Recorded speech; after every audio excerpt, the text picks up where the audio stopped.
Você já deve ter ouvido falar na linguagem de programação Python, muito utilizada nos dias de hoje, principalmente para análise de dados, otimização de mecanismos de busca, aprendizado de máquina, inteligência artificial, entre outras aplicações tecnológicas. Ele está presente no YouTube, Netflix, Spotify e outros grandes nomes da tecnologia moderna. Então, por que não aprender Python? Afinal, nunca é tarde. Então prepara a pipoca e vamos aprender o básico do Python nesta aula, que vai ser agora.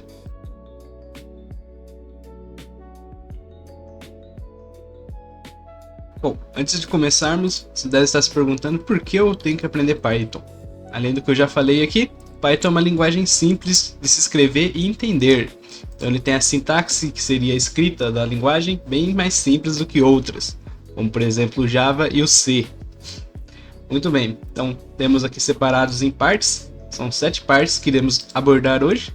Primeiro começando em variáveis, depois passando por todas essas, até funções, e vamos ver algumas bibliotecas do Python, as mais legais aqui que eu separei. Muito bem, vamos começar então por variáveis. O que é uma variável então na linguagem de programação? É um nome que eu atribuo algum valor a ele, e eu consigo modificá-lo ou exibir na minha tela. Como assim? Vamos criar uma variável, que eu chamei o nome dela de valor, e eu vou passar algum valor para essa minha variável. Posso passar um texto, que seria com aspas, texto. Posso passar um número, também fica legal. Posso passar um número aqui decimal, que seria número com vírgula. Lembrando que a vírgula aqui no Python seria o ponto. Beleza. Então, minha variável é isso. Tem como se fosse uma caixinha que tem um valor. Aí eu pego aquela caixinha com o nome valor, olho para dentro dela e tem o 10,5. Beleza. Vamos mudar aqui mais uma vez. E estou modificando minha variável. Eu preciso toda vez ter que modificá-la dessa forma? Não. Como que eu posso fazer então? Eu posso acessar ela de algum outro lugar e mudar o valor dela. Basta ter o mesmo nome. Tá, mas isso daqui ainda está na execução. Se eu executar aqui o programa, por enquanto ele não faz nada porque eu só declarei a minha variável. Perfeito. Bom, vamos aprender então como que a gente exibe na tela. Vamos colocar para exibir na tela antes de alterar o valor. Então, uma função chamada print exibe na minha tela valor. Aí quando eu executar aqui por um Python file, ele vai aparecer aqui o meu 20. Beleza. Agora vamos exibir na tela o valor novamente, que é para aparecer o 10. E olha só, apareceu o 20 do primeiro print e o 10 do segundo print. Perfeito. Mas eu não quero deixar isso daqui, então, estático, parado. Eu quero modificar de acordo com o teclado. Eu quero uma entrada do usuário. Então, eu tenho uma outra função chamada input. Que daí eu posso, ou não, colocar um texto aqui para deixar mais intuitivo o que eu quero digitar. Então, digite o valor. Aí, quando eu for printar, ele vai exibir o valor. Olha só aqui embaixo, digite o valor. Posso colocar 40 e ele exibiu 40. Beleza. O input por padrão ele é um texto. Então, quando eu for tentar fazer alguma soma com esse valor, ele vai somar como se fosse texto. Por exemplo, vou colocar aqui um valor 2, um valor 1 e vou criar duas entradas. Digite o valor 2 e o valor 1. Eu vou colocar um espacinho para ficar mais visualmente bonito. Perfeito. Agora eu vou exibir na tela a soma do valor 1 e do valor 2. Vou tirar esse print aqui de cima, com o valor. O que ele vai exibir aqui para mim quando eu colocar, por exemplo, 5 mais 10? Ele vai somar textos, ele não vai me retornar 15. Por quê? O input, ele vai sempre padrão por texto. Beleza. Então, para mudar isso, como é que eu faço? Eu posso colocar aqui o tipo dele, mudar para um número. Então, o int significa inteiro. Relaxa, você não está entendendo muito essa parte de Tipos de dados a gente vai ver aqui na categoria 5. Eu estou deixando familiar. Aí sim, quando 5 mais 10, 15. Agora funcionou matematicamente correto. Muito bem. Então, variáveis são isso. Considere ela como caixinhas. Muito bem. O que são as operações aqui no Python? Primeiramente, temos as operações matemáticas, que são mais, menos, divisão, multiplicação, potência, que seriam esses dois asterísticos, entre outras. Bom, então eu posso criar outra variável aqui, vou chamar ela de A. E A5, e vou colocar uma outra variável B chamada 50. Aí eu posso criar uma outra variável chamada C, que vai ser a soma delas, por exemplo. Então aqui eu coloquei um mais. Aí quando eu exibo na tela esse C, ele vai retornar o quê? 5 mais 50 vai retornar então 55, olha só. Perfeito. Bom, podemos também mudar aqui os valores. Por exemplo, colocar um vezes, aí ele me retorna aqui 250, entre outros dessas operações. Então os operadores são mais para fazer as contas aqui matemáticas, no contexto de variáveis. Teremos a parte de condições, vamos ver um pouco melhor outros operadores, que seriam os operadores lógicos e os comparativos. Mas aqui são os operadores matemáticos. Tudo bem. Tá. E se eu quiser fazer então potência? O que ele está me dizendo aqui? Ele vai fazer o 5 elevado a 50. Então 5 vezes 5 vezes 5, 50 vezes. E, como esperado, é um número muito grande. Perfeito. Então essa é a parte de operações com variáveis no Python.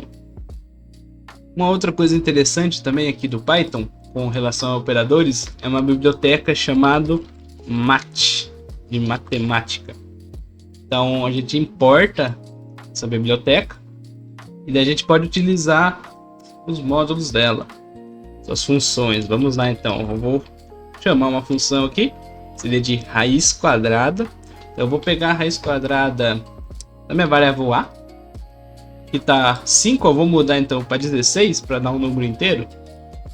Vamos ver, e olha só, ele me retorna então a raiz quadrada de 16, que é 4.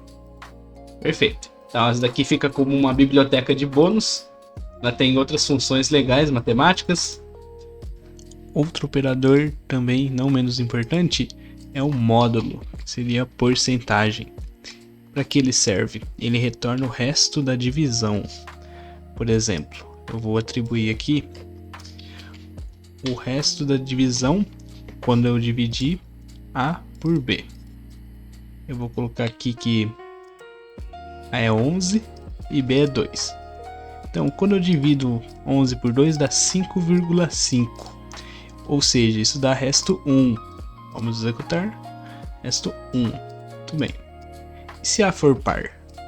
Aí vai dar resto 0. Então o módulo é o resto da divisão. Para que ele serve? Justamente para isso. Quando eu quiser descobrir se o número é par, ou se ele tem um padrão específico, algoritmo para números primos, entre outros. Vamos agora para condições, que agora fica mais interessante. Bom, o que são as condições? Condições são algo que eu vou tomar alguma decisão baseada em outra. Como assim? Eu vou ter uma condição, eu posso dar qualquer valor para ela, vou dar, sei lá, 1. E daí, como que eu escrevo em Python? Eu escrevo if, que é o C, aí eu vou ter uma condição. Se essa condição for verdadeira, dentro desse código aqui, ele vai fazer alguma coisa. Então, se a condição for verdadeira, eu vou colocar na tela assim, ó, verdade, V de verdadeiro. Beleza. Então, reparem que tem esse espacinho aqui. Se não tivesse espacinho, o Python vai dar erro de indentação. Então, esse espacinho, vocês clicam na tecla Tab e pronto. Então, olha só, ele entrou na minha condição dizendo que é verdadeiro. Muito bem. E se for falso? Eu tenho essa palavrinha else. Quando eu entro nela, ele vai fazer alguma coisa se for falso. Então, F de falso. Se eu colocar aqui para 0, o Python vai considerar que a condição if condição é falsa. Então, ele vai pular ela, ignorar e vai para o else. Olha lá, retornou F de falso. Muito bem. Beleza, então essa daqui é a base das nossas condições. Temos um terceiro nome aqui também, além desse if, que é o se, e o else, que é o se não. Temos o elif. O que é o elif? O elif é para a gente ir juntando mais de uma condição. Então, por exemplo, a gente tem a condição no if, e pode ter uma segunda, como por exemplo o elif, antes de eu entrar para o else. Aí ele também pode fazer alguma coisa. Vou colocar aqui V2 e V1. Beleza. Essa condição 2, olha só. Condição 2, eu vou colocar ela como 1. Vamos ler então o código. Se condição for verdadeiro, ele vai entrar no print V1. É verdadeiro? É falso. Vai pular essa minha V1. Beleza. Agora ele vai ver V2 é verdadeiro? Então, se não C, condição 2 é verdadeiro? Sim, ela está como 1. Aqui no Python 0 seria falso e qualquer outro valor, então, seria verdadeiro. Reparem só. Ele entrou, então, no V2. Muito bem. E o else seria o quê? Quando os dois fossem falsos. Então, passou por todas as condições. Não é nenhuma delas verdadeira. Vai entrar no else, que é o senão. Perfeito. Ótimo, então, temos uma noção agora de condições. Vamos ver alguns operadores aqui de condições. São operadores comparativos e operadores lógicos. O que são cada um? Os comparativos são para a gente comparar então algum valor com outro. Por exemplo, se um número é maior ou menor que outro, ou igual, ou um texto é diferente de outro. E os operadores lógicos têm relação com as minhas condições. Então, eu consigo juntar mais de uma condição na mesma sentença, mas de uma forma que ela possa ser ou as duas verdadeiras, para entrar no bloco de código, ou pelo menos uma verdadeira. Então, vamos ver primeiro os operadores comparativos e já vamos para os lógicos. Quais são os comparativos que eu tenho? Igual, igual, que é para ver se são iguais. Diferente de, que é esse exclamação igual. Menor que, maior que, menor igual que e maior igual que. Tudo bem, então esses são os nossos principais operadores comparativos. Vamos aplicar eles aqui. Vou definir uma outra variável chamada valor 1 e vou colocar então que ela vale 10. E outra valor 2, vou colocar que ela vale 20. Vamos usar nosso if, que é a condição. Então, eu quero que se o valor 1 for menor ou igual que o valor 2, ele exiba uma mensagem. Valor 1 é menor ou igual que valor 2. Beleza. Vamos exibir esse código para ver. E olha só, ele entrou. É verdade.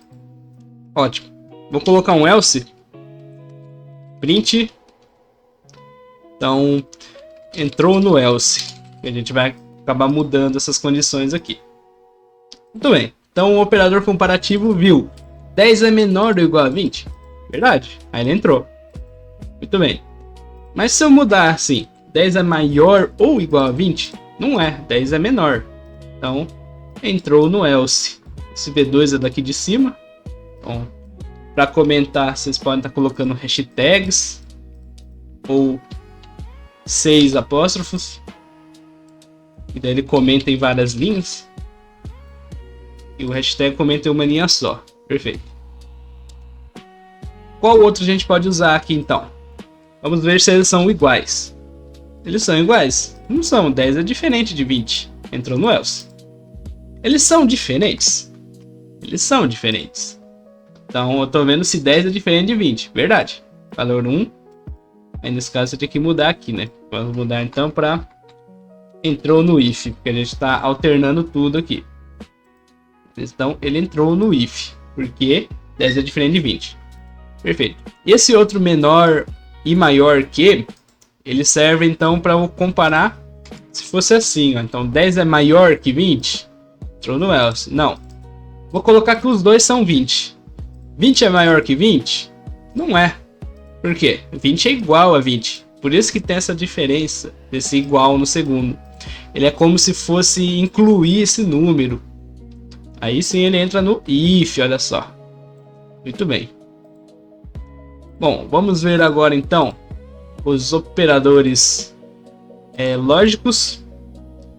Bem, os operadores lógicos temos três principais: o AND, o OR e o NOT.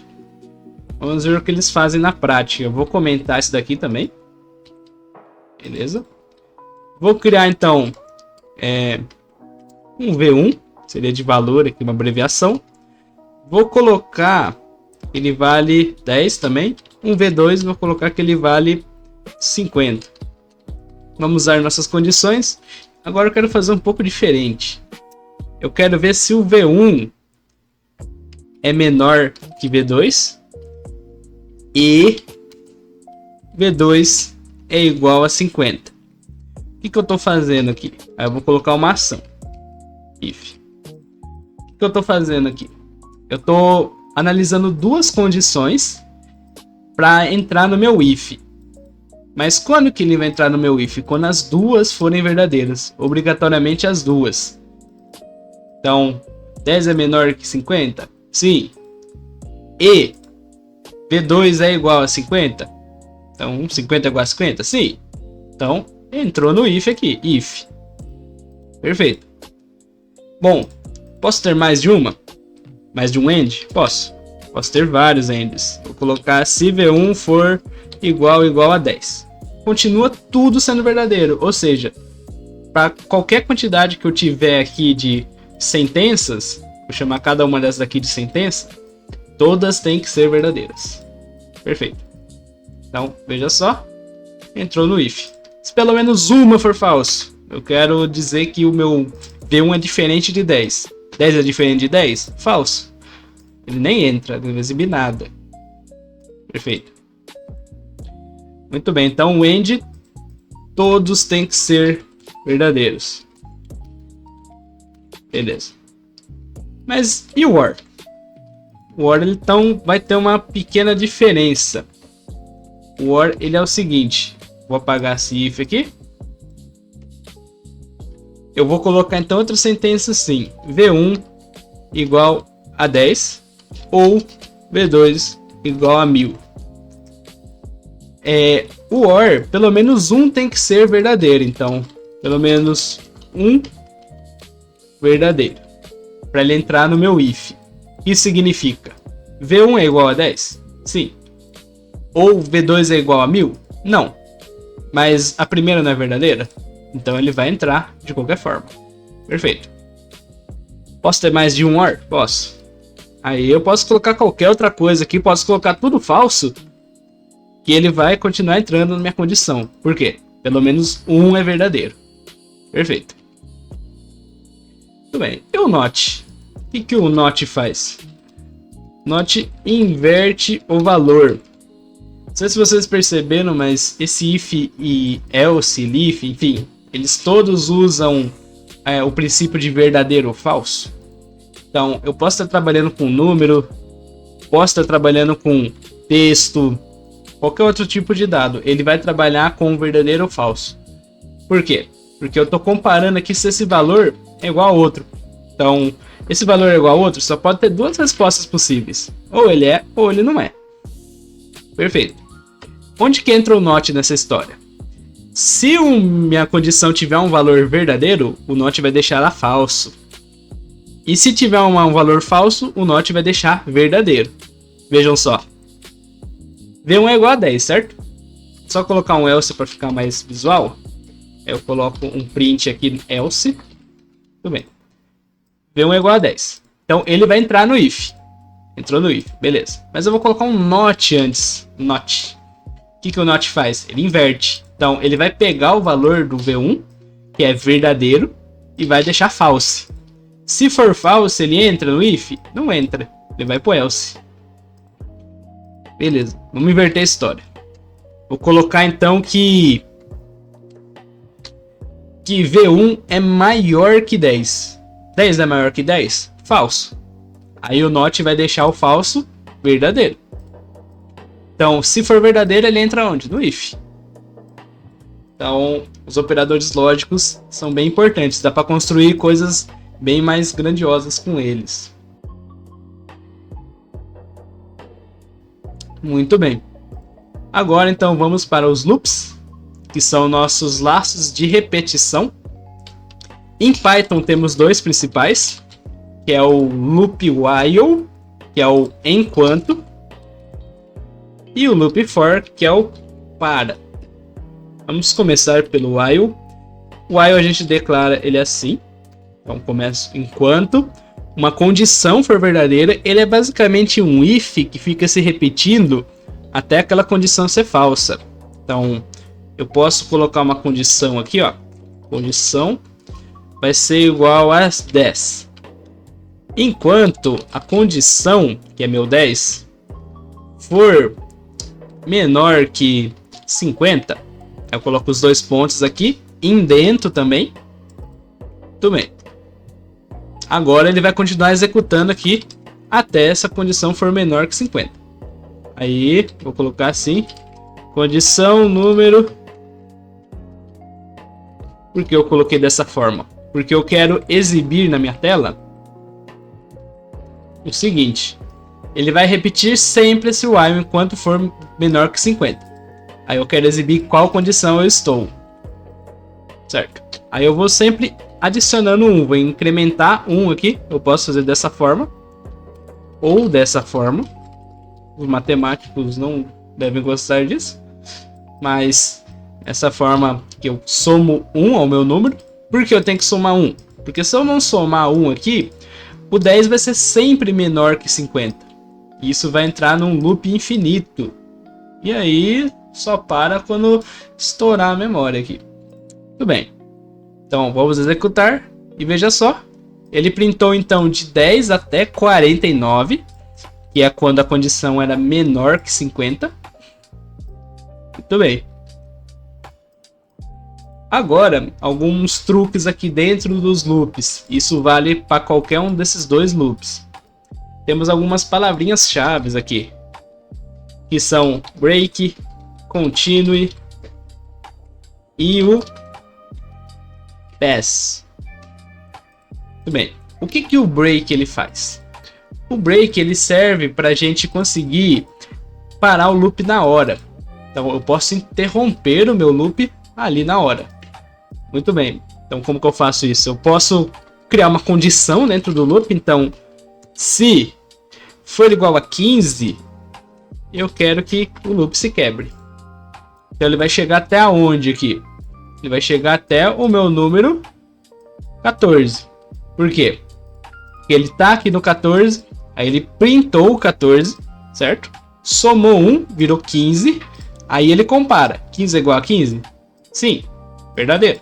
Ele sai do loop, o break sai do loop. Sai do loop na hora.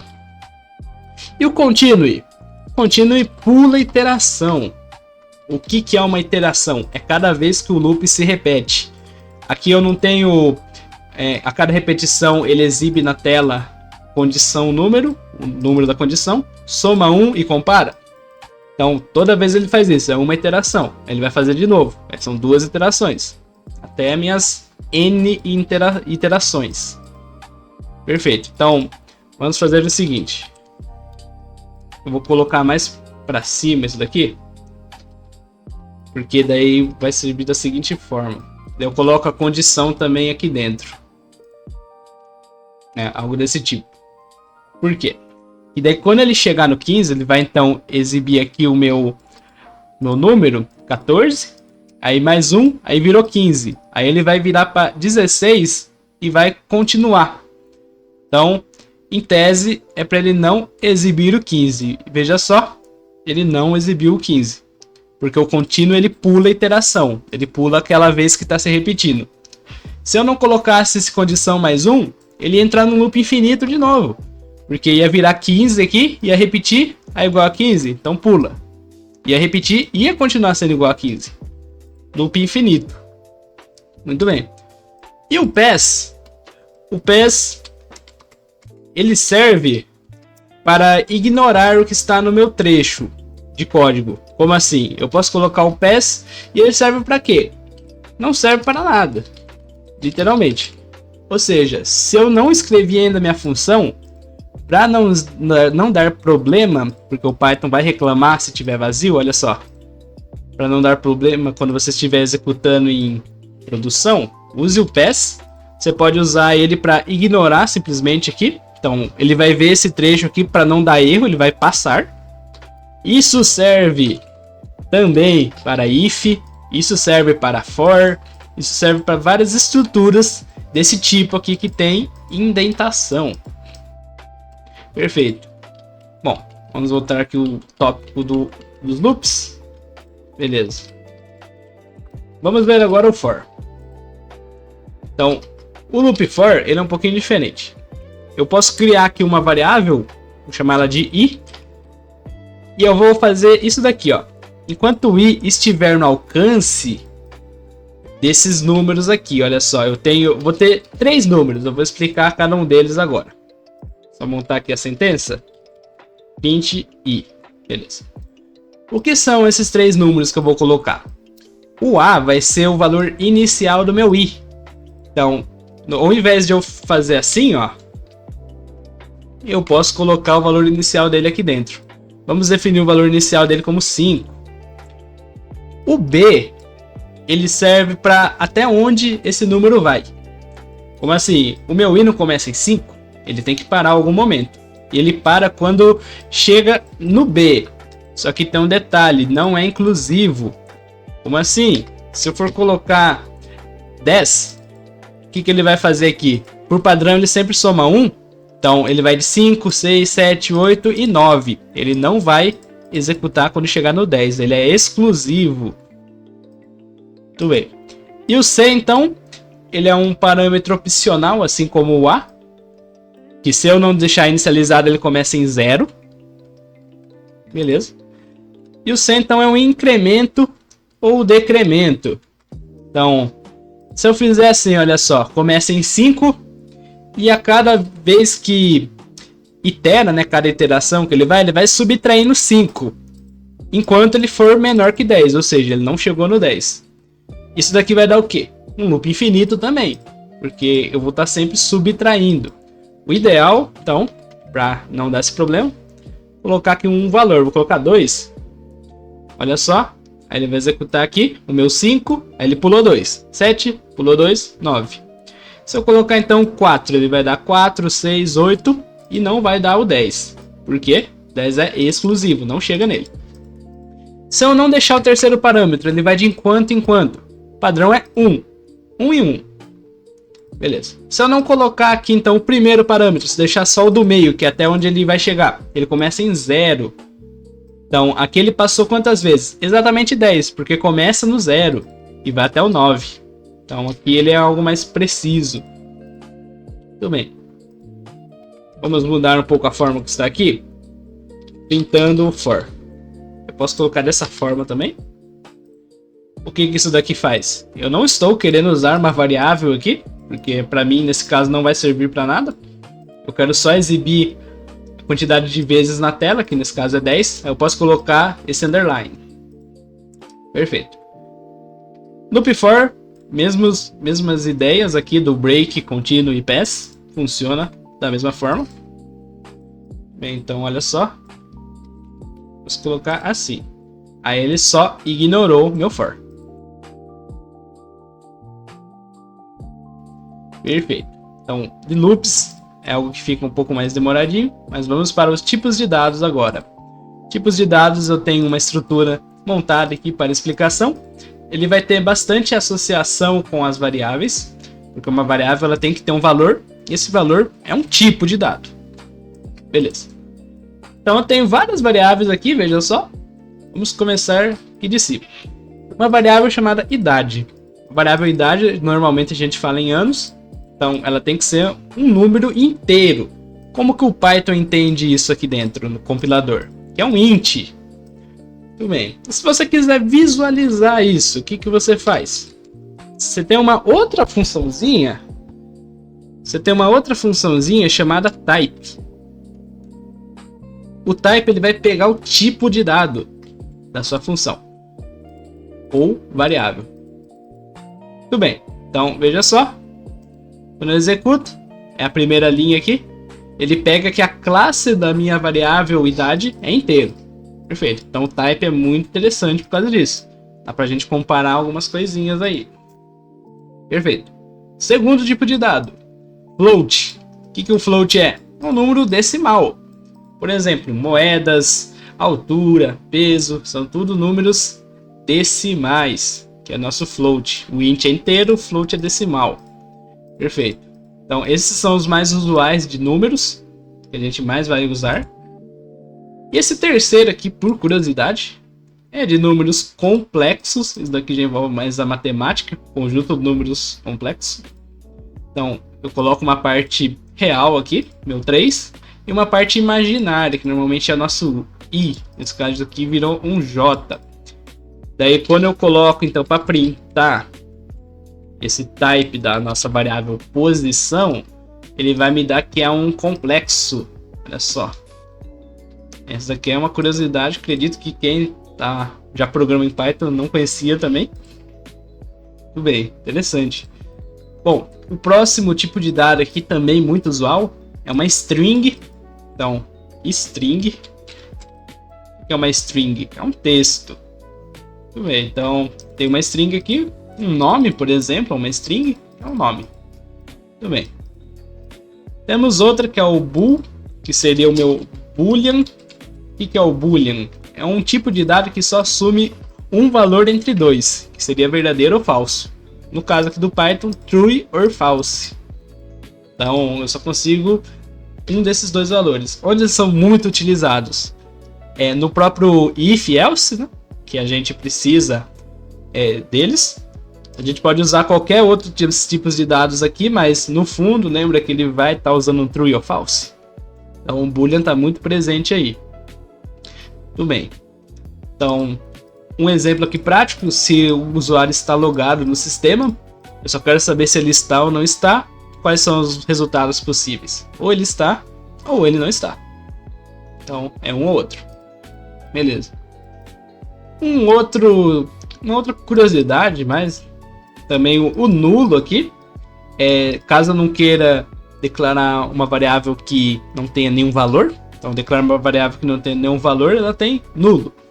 Como que é em Python? É none. Em algumas outras linguagens é null, como por exemplo no C. Bem, então aqui é mais uma curiosidade mesmo. Perfeito. Agora entramos para os tipos de dados que são mais algumas coleções. Aqui eu tenho sempre uma variável com um tipo de dado. E aqui eu tenho mais de um tipo de dado ou mais de um dado. Por exemplo, uma lista. O que é uma lista? É uma coleção de informações. Nesse caso aqui são todas numéricas, todas texto. Eu posso colocar número no meio de texto? Eu posso, no caso da lista. Vamos exibir essa lista? Agora eu vou explicar as operações básicas da lista, como inserção, atualização e remoção. Olha só, a lista foi exibida aqui. Muito bem. Bom, o print, então, nome da lista, eu consigo exibir minha lista. Para adicionar, eu tenho uma função específica aqui chamada append, que daí eu posso adicionar algum valor. Então, eu vou adicionar, por exemplo, laranja. Essa é a minha lista de frutas. O 10 estava intruso, eu vou remover ele. Tudo bem. Adicionei laranja, só que eu tenho que exibir novamente para conseguir ver. Vou colocar aqui para baixo. Olha só, ele adicionou no final da minha lista laranja. Perfeito. E para alterar, vamos alterar lá aqui em cima. Para alterar, a gente tem que acessar o índice. O que é o índice? O índice seria a posição que está meu item menos 1. Como assim? O primeiro elemento não é o 1, que é o primeiro. O índice dele vai ser 0. Então, o primeiro elemento menos 1, 0. Segundo elemento, menos 1, 1. Terceiro elemento, menos 1, 2. Então aqui na programação os índices começam em 0. Aí depois vai para 1, 2 e assim vai. Então, se você saber a posição do seu item, como por exemplo a laranja é o quarto item, menos 1, ela é o índice 3. Então, vamos fazer o seguinte, eu vou pegar aqui frutas, para acessar o índice aqui com colchetes, eu vou pegar então a uva, que é a terceira posição, índice 2. Eu vou chamar então de pitaia. Vou mudar então o nome aqui da uva para pitaia, apenas acessando o índice, colocando igual de atribuição. E olha só, foi mudado aqui para pitaia. Perfeito. Para remoção, a gente faz o seguinte: frutas.remove. Aí eu passo o nome que eu quero remover. Eu quero remover o primeiro item da lista aqui mesmo, minha maçã. Só pra gente ver. Aí olha só, quando eu executo, minha maçã foi embora. Beleza. Agora temos uma outra função também, que ela remove, só que ela retorna o item que ela removeu. Como assim? Vou colocar aqui uma variável chamada removido. Aí eu vou colocar aqui o meu frutas.pop. O que o pop faz? Ele vai tirar o último elemento da minha lista e vai retornar para o meu removidos. Aí eu vou colocar aqui em exibir na tela o meu removido. Quem que vai ser o último da minha lista? Eu adicionei a laranja por último, então ele vai retornar aqui minha laranja que foi removida. Aí eu removi a maçã, removi a laranja, sobrou banana e a pitaia, que era a uva. Então, essas operações aqui são as mais importantes de uma lista. Uma lista, então, é uma coleção de dados mutável. O que é mutável? Eu consigo modificar. Muito bem. Vamos ver agora um tipo de dado que é imutável. Ou seja, eu não consigo mudar. Que é a tupla. Onde que eu posso usar uma tupla? Em coordenadas mesmo. Que depende do que eu quero usar, as coordenadas podem não variar. Por exemplo, eu quero a coordenada do spawn point. Ele vai ser fixo, se você não programar para se mover, certo? Tudo bem, então eu não consigo, numa tupla, adicionar valor, modificar ou remover. O que eu consigo numa tupla? Consigo acessar o valor. Coordenadas, aí eu quero acessar o 20 aqui. Ele é aqui posição 2. Qual que é o índice? 2 menos 1, 1. Então acessa por índice também. Olha só aqui meu 20. Perfeito. Então uma tupla é bem interessante, mas ela é imutável. Tem que ver se compensa.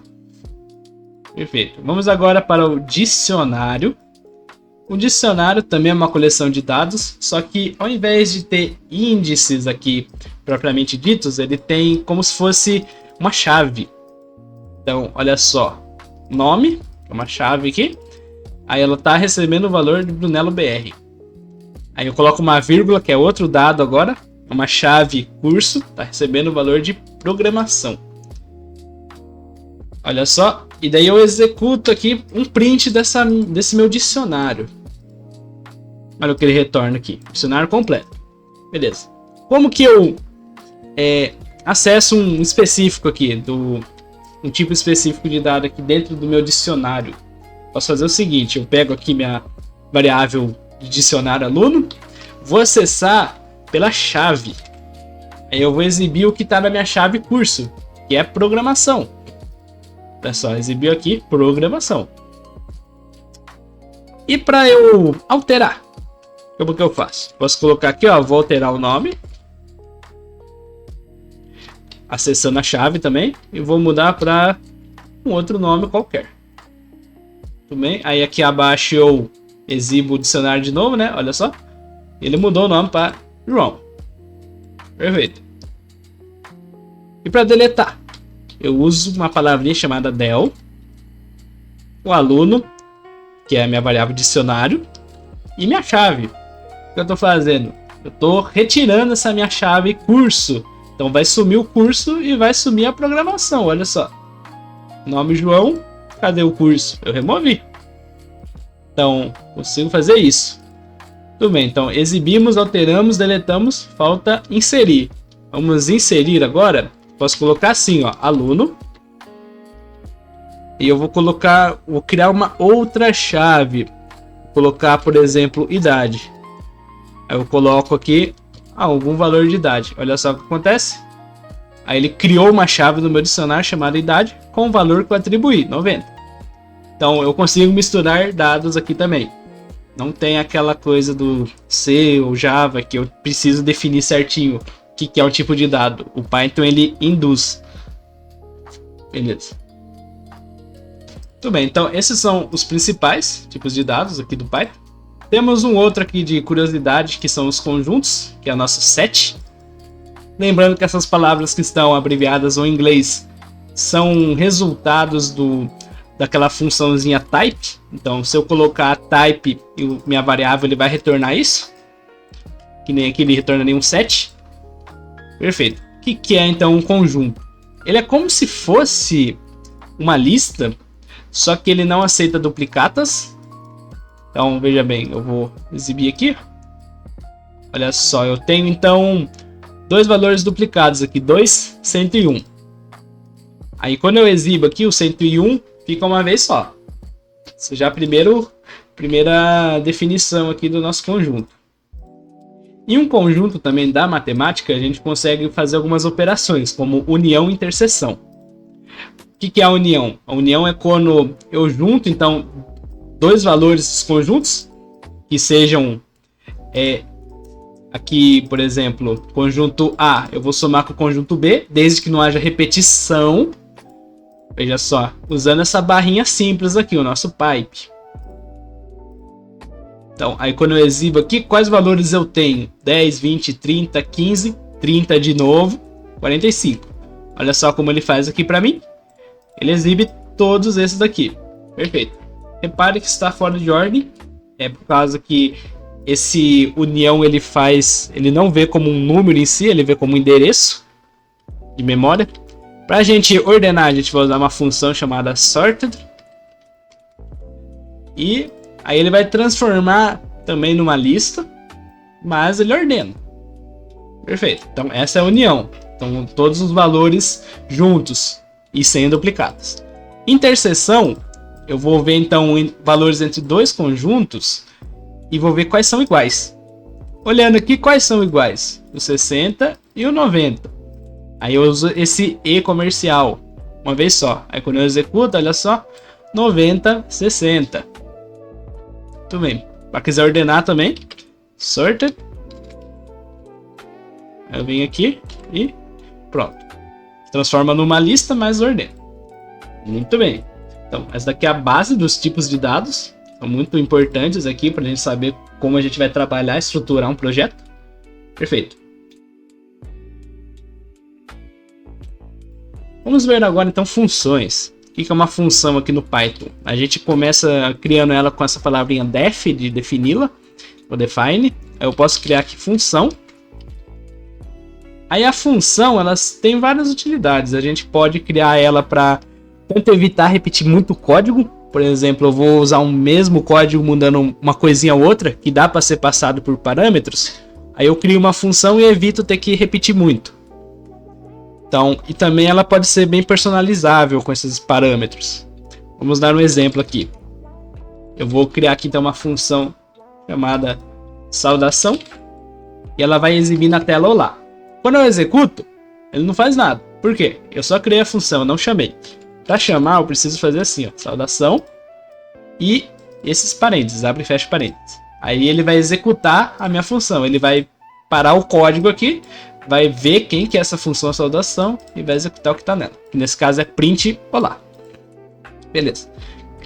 Mas só isso que dá para fazer com função? Não, função ela pode ter parâmetros. Então, parâmetro 1, parâmetro 2, até quantos parâmetros você quiser. Tudo bem. E daí aqui, quando eu for chamar minha função, eu posso passar então os argumentos. Então temos diferenças aqui, argumentos para parâmetros, argumento 1 e argumento 2. Eu vou definir quem que são esses argumentos. Então, argumento 1 eu vou chamar de...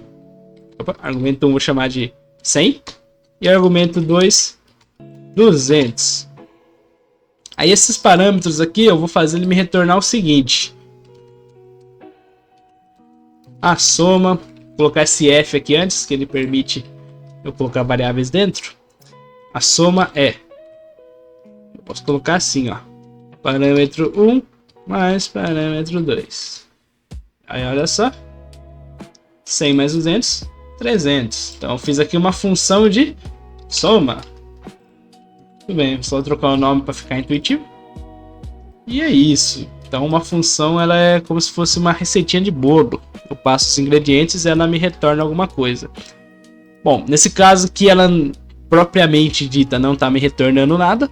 Ela está fazendo a operação e já está me exibindo na tela aqui. Mas se eu quisesse fazer assim, ó, eu quero exibir na tela a partir daqui. Então a história muda um pouco.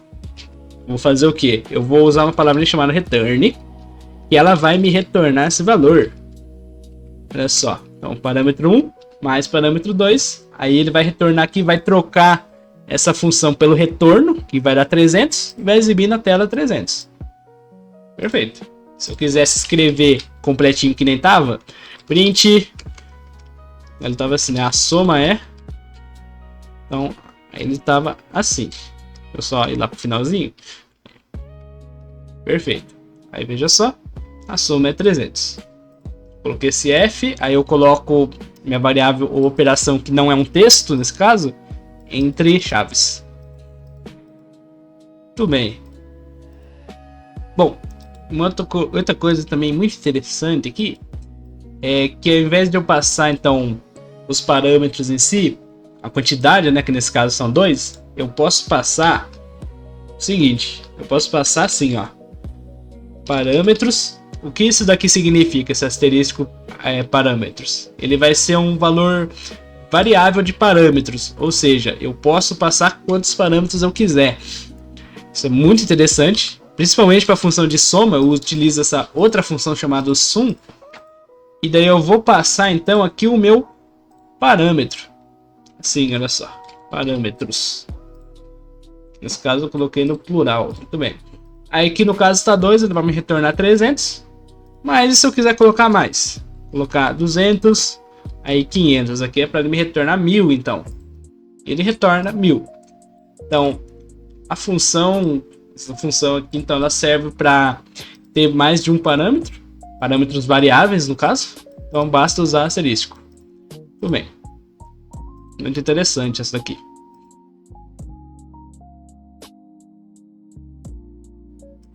Bom, estamos chegando ao fim da nossa aula. Vamos só visualizar algumas bibliotecas aqui do Python que eu achei interessante trazer. Vamos vê-las. Vai ser uma visualização bem breve.